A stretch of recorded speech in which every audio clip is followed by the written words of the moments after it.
चलिए आज मैं फिर आपके सामने एक और वीडियो लेके आई हूँ। इस वीडियो में हम जो बातें करेंगे नॉन चॉम्स्की के बारे में करेंगे कि नॉन चॉम्स्की कौन थे, उन्होंने भाषा का सिद्धांत कैसे दिया, क्यों दिया और उन्होंने किन किन चीजों को इम्पोर्टेंट दी है इस सिद्धांत में। लेकिन उससे पहले मैं एक चीज कहना चाहूंगी आप लोगों से कि आप लोग मुझे इसी तरीके से सपोर्ट कीजिएगा। जो लोग मेरी वीडियोस को देखते हैं, सब्सक्राइब करते हैं, उनके लिए थैंक यू। और जो लोग कमेंट करते हैं, थैंक यू सो मच। और आप इस तरीके से मेरे वीडियो को आगे फॉरवर्ड कीजिए जिससे बाकी लोग भी इन्हें देखें और सब्सक्राइब करें, लाइक करें। शायद जैसे आप लोगों की हेल्प हो रही है बाकी लोगों की भी इसमें हेल्प हो जाए।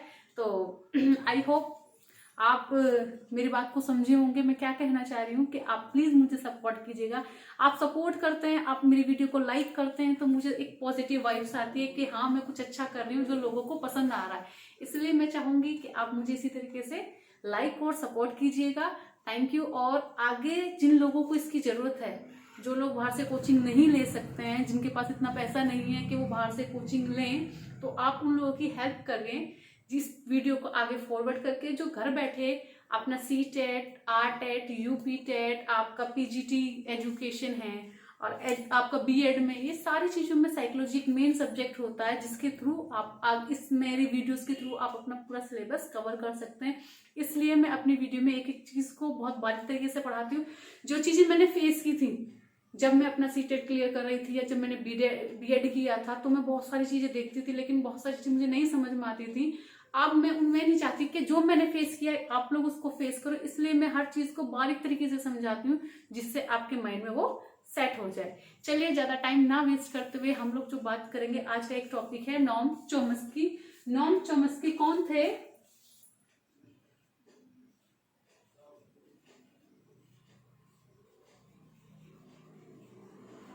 नॉम चॉम्स्की को हम भाषा विज्ञानी के नाम से भी जानते हैं। इन्होंने भाषा के क्षेत्र में बहुत कार्य किए हैं और इनका जो जन्म हुआ वो हुआ था आपका अमेरिका में। अमेरिका में इनका जन्म हुआ, 92 ईयर्स इनके एज है। और इन्होंने क्या किया, अब ये इन्होंने एक भाषा अधिगम का एक सिद्धांत, भाषा अर्जन अधिगम का एक सिद्धांत दिया है।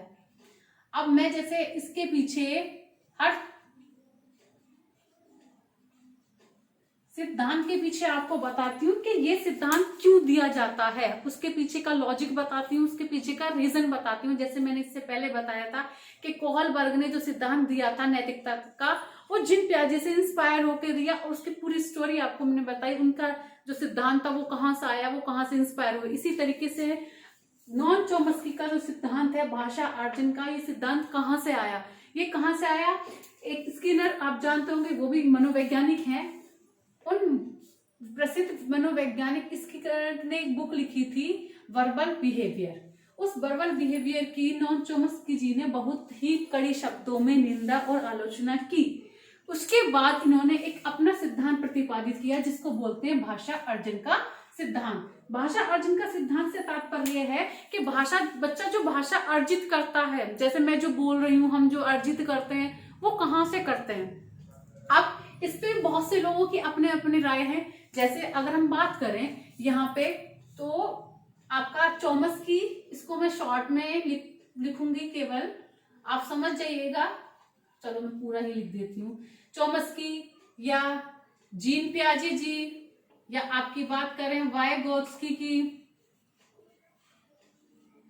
चॉम्स्की बोलते हैं कि भाषा जन्मजात अर्जित होती है। वही जीन पियाजे कहते हैं कि भाषा अपने आप सीखी जाती है, इसमें कोई किसी का कोई रोल नहीं होता है। वही वाइगोत्स्की कहते हैं भाषा समाज में रह के सीखी जाती है। तो तीनों में डिफरेंसेस आ गए ना कि भाषा अर्जित कैसे की जाती है। चॉम्स्की बोलते हैं भाषा तो जन्मजात अर्जित की जाती है, बच्चे में भाषा को जन्मजात करने सीखने की, या उसमें जन्मजात ऐसी शक्तियां होती हैं जिसको भाषा वो सीख सकता है, जिसके द्वारा। अब वही जिन पियाजे कहते हैं कि भाषा में कोई ऐसी चीज नहीं है, बच्चा अपना आप सीख लेता वातावरण में रह करके। अब वाइगोत्स्की कहते हैं कि बच्चा तो समाज में रह के सीखता है। तो इसी बात को लेकर के नॉन चॉम्स्की जी ने अपना भाषा अर्जन का सिद्धांत दिया। वीडियो शुरू करने से, इसके टॉपिक शुरू करने से पहले आपको एक चीज बता दूं, जब हम भाषा सीखते हैं तो सबसे पहले क्या आता है? जैसे मैंने सबसे पहले व्यंजन सीखे, व्यंजन के बाद स्वर सीखे, तो भाषा का एक क्रम क्रम होता है। अब भाषा का क्रम किसको बोलते हैं? जैसे सबसे पहले आता LSRW। एल का मीन्स लिसनिंग, बच्चा सबसे पहले सुनना सीखता है। फिर स्पीकिंग, उसके बाद बोलना सीखता है। रीडिंग, फिर पढ़ना सीखता है। एट लास्ट वो लिखना सीखता है। अगर आपसे पूछा जाए भाषा सीखने का सही क्रम क्या है, तो आपको याद रखना है LSRW। This is the correct way to gain the language या learn the language. How to learn the language in a correct manner? If somebody will ask to you कि भाषा सीखने का एक प्रॉपर तरीका क्या है, या सही क्रम क्या है, किस सीरीज में सीखी जाती है, तो सबसे पहले बच्चा क्या करता है? Learning, then speaking, after that reading, at last writing. तो अगर आपसे पूछा जाए कि भाषा के क्रम में सेकंड नंबर पे क्या आता है, तो आप बताएंगे ऐसे स्पीकिंग, ऐसे लिसनिंग। फर्स्ट पे आपका क्या आता है? लिसनिंग।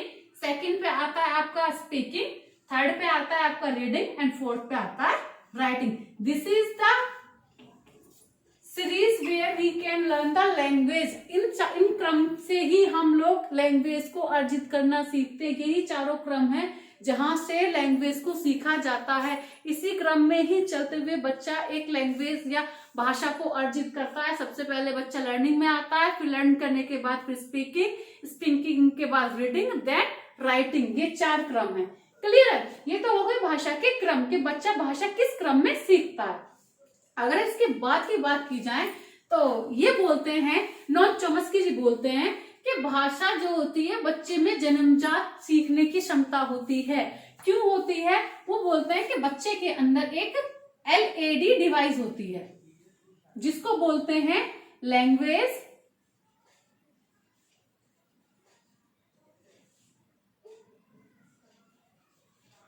एक्वाइजेशन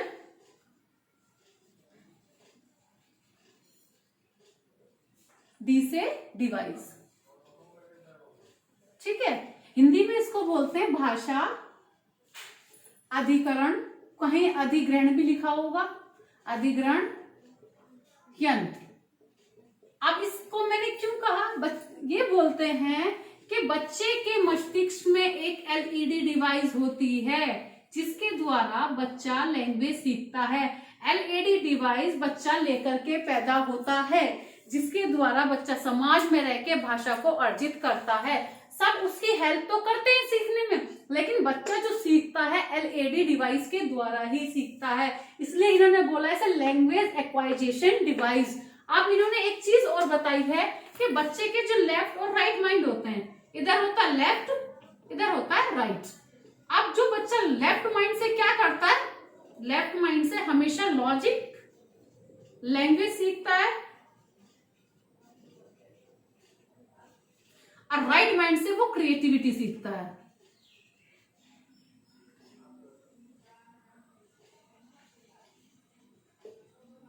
ठीक है, आपने कई जगह लिखा होगा use the right mind and become a creativity या बिकम अ क्रिएटर। तो वो क्यों होता है कि राइट माइंड का यूज करके बच्चे को कैसे सृजनात्मक बनाना है, वो राइट माइंड से होता है। लेफ्ट माइंड से बच्चा भाषा अर्जन करना सीखता है। क्लियर है?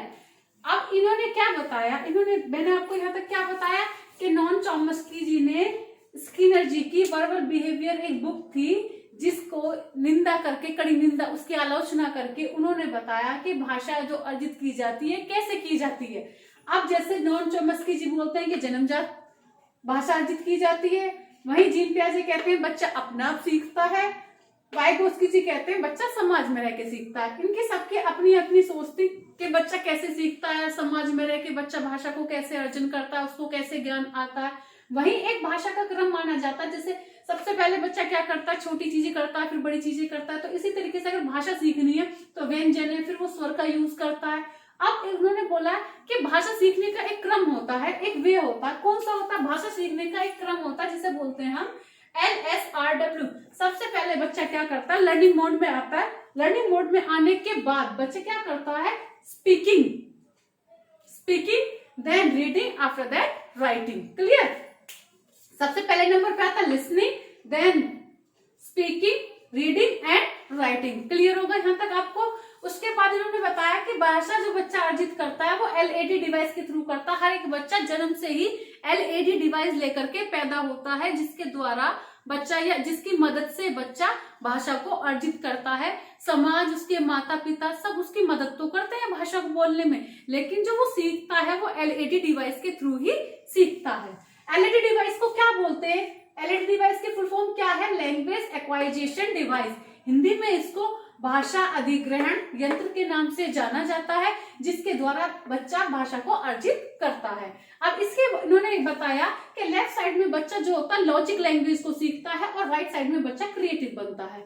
अब इसके बाद इन्होंने एक बुक लिखी है यूजी, यूज से यूनिवर्सल, जी से ग्रामर।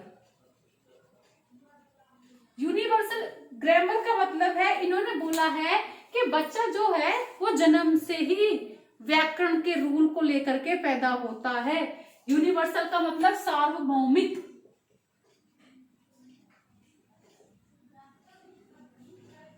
ग्रामर का मतलब व्याकरण। उन्होंने बोला जो बच्चा ग्रामर को यूज करता है, व्याकरण को यूज करता है, वो जन्म से लेकर ही पैदा होता है। बहुत सारे नियमों को वो जन्म से लेकर ही सीखकर पैदा होता है। इस समाज में जब बच्चा आता है तो बहुत सारी व्याकरण के रूल्स रेगुलेशन, व्याकरण को सीखकर ही बच्चा जन्म लेता है। अब इसके बाद इन्होंने क्या बताया है कि इसके क्या कि बच्चा कैसे समाज में आया, समाज में आके उसने क्या किया, समाज के नियमों को वो कैसे सीखता है। अब इन्होंने इसने बोला कि नियम सीखता कैसे है, इसके इन्होंने 2 रूल बताए। पहली है सतही संरचना और दूसरा जो इन्होंने बताया वो बताया गहरी संरचना। अब इन दोनों में क्या डिफरेंस है? सतही संरचना का मतलब ये है कि जब बच्चा समाज में आता है, समाज में जब वो कुछ वर्ड्स को बोलता है तो उसको उन शब्दों का मतलब पता नहीं होता है कि बच्चा जो शब्द बोल रहा है सतही संरचना में उसको उसका मीनिंग नहीं पता। जैसे मैंने बोला कि अगर कोई तुमसे पूछता है और भाई कैसे हो, तो आप बोलते हैं कट रही है। तो इस कट रही का क्या सेंस है, क्या मतलब है? उसने बोल तो दिया, क्योंकि आम भाषा में बहुत लोग यूज करते हैं कट रही है, मजे में हूं, बस चल रही है। बस चल रही क्या? बस चल रही है या ट्रेन चल रही है, इसका कोई सेंस तो है नहीं। तो हम उन शब्दों का यूज तो करते हैं, लेकिन कहीं ना कहीं हमें उन शब्दों का मतलब पता नहीं होता। यूज क्यों कर रहे हैं? समाज में आमतौर पे बहुत से लोग उन वर्डों का यूज करते हैं। उन वर्ड को हम क्या करते हैं? एलईडी डिवाइस द्वारा उसको अर्जित करते हैं। अर्जित करने के बाद लेकिन हमें उसका सेंस पता नहीं होता कि इसका क्या मतलब है। तो इसलिए उन्होंने कहा कि वो सारे शब्द जिनका बच्चों को मतलब पता नहीं होता लेकिन वो यूज करते हैं, वो सब सतही रचना में आते हैं। लेकिन गहरी रचना में कौन से शब्द आएंगे? जिनका मतलब बच्चे को पता होगा। बच्चा वही शब्द यूज करेगा जिनका मतलब उसे पता होगा या जिनका मीनिंग वो जानता होगा। जैसे अगर आप कहीं किसी जगह पे बैठे हैं, इंटरव्यू में बैठे हैं, आपसे पूछा जाए अभी आजकल आप क्या कर रहे हैं, तो आप ऐसे थोड़ा ना कहेंगे कट रही है, कुछ नहीं चल रहा, बस चल रही है। This is not a correct way to give the answer. तो आप यहाँ एक प्रॉपर वर्डों का यूज करेंगे। तो वो जो प्रॉपर वर्ड होंगे जिनका मीनिंग होगा, जो मीनिंगफुल वर्ड्स होंगे, वो सारे क्या होंगे? गहरी संरचना। उनके बारे में आपको पता होगा, जो आपने कहा है उसका क्या मतलब है। जैसे अगर मैं यहाँ पढ़ा रही हूँ, पढ़ाते वक्त मैं जिन शब्दों का यूज कर रही हूँ उन शब्दों का यूज करूंगी जिनको मतलब मुझे पता है। मैं ऐसे कोई शब्द यूज नहीं करूंगी जिनका मतलब ही कुछ ना हो। क्लियर? तो जिनका मतलब कुछ नहीं होता बस हम यूज करते हैं, जिनका हमें कुछ पता ही नहीं होता इनका मतलब क्या है, वो कौन से हैं? सतही। जिनका मतलब हमें प्रॉपर पता होता है, इनका वर्ड हम क्यों यूज कर रहे हैं, इसका क्या मतलब है, वो हो गए गहरी संरचना। अब इसके बाद हम क्या यूज करेंगे? एक नया वर्ड यूज करेंगे कि अगर आपसे पूछा जाए भाषा और विचार, भाषा और विचार में सबसे ज्यादा चर्चा किसने की? भाषा और विचार ये 2 अलग शब्द हैं कि भाषा में और विचार में सबसे ज्यादा चर्चा किसने की? तो आप बेझिझक बोल दीजिएगा नॉन चॉम्स्की। नॉन चॉम्स्की ने सबसे ज्यादा भाषा और विचार के बारे में चर्चा की है। अब इसके बाद आपको समझ में आ गया होगा इतना तो। अब इसके बाद क्या है, इसके बाद इन्होंने कुछ कारक बताए भाषा विकास के।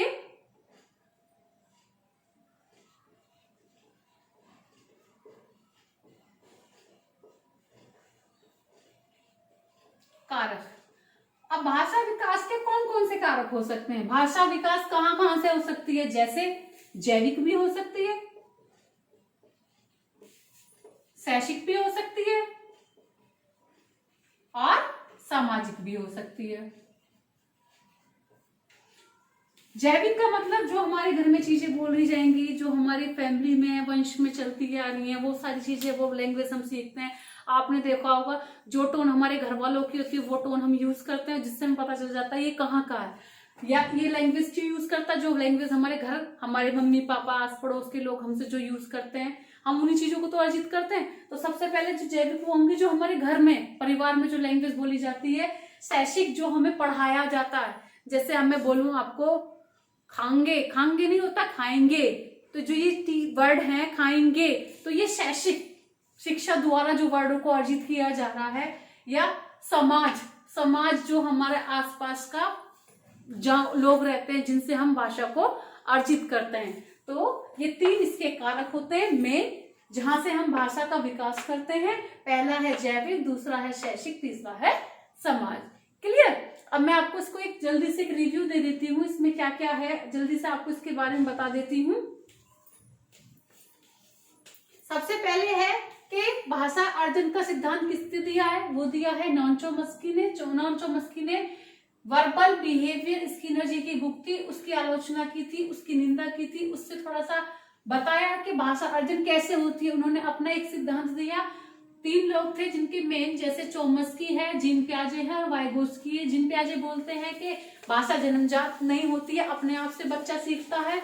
चोम्स्की कहते हैं भाषा जन्मजात, उसमें एक ऐसी शक्तियां होती हैं, शक्तियां होती हैं, जिन अंत शक्तियां, इनर, ठीक है, क्वालिटीज होती है, शक्तियां होती है, जिसके द्वारा बच्चा भाषा को अर्जित करता है। वाइगोत्स्की कहता है कि बच्चे जब समाज में रहते हैं वहां से वो भाषा का अर्जन करता है। और भाषा अर्जन करने के बाद उन्होंने बताया कि भाषा का एक क्रम होता है।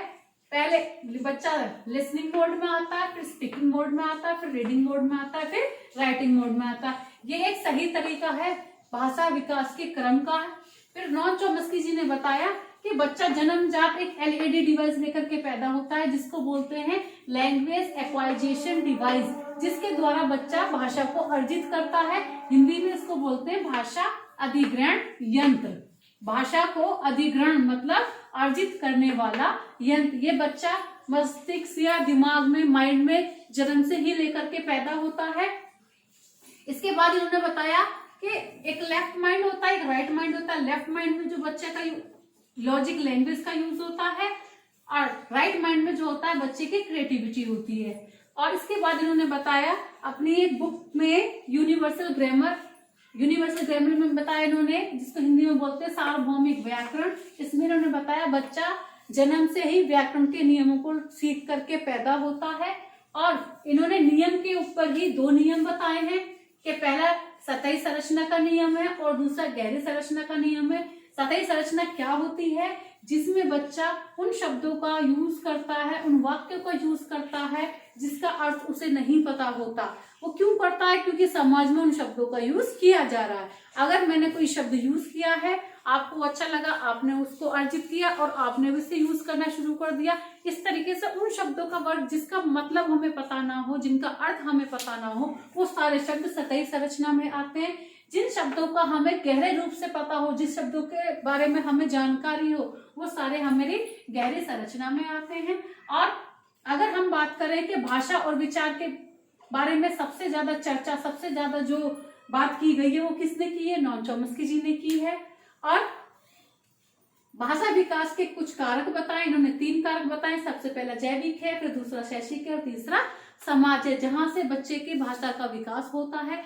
और मोस्ट इंपोर्टेंट आपको एक चीज और बता दूं, सबसे ज्यादा क्वेश्चन पूछा जाता है कि किसने कहा है कि बच्चा एलईडी डिवाइस लेकर के पैदा होता है, तो आपको बेझिझक बोल देना है नॉन चोम्स्की। 1 या 2 मार्क्स जरूर एक क्वेश्चन आता है, चाहे किसी भी लैंग्वेज का मतलब भाषा अध्ययन में अगर कोई भी क्वेश्चन आता है तो इनसे रिलेटेड जरूर क्वेश्चन पूछा जाता है।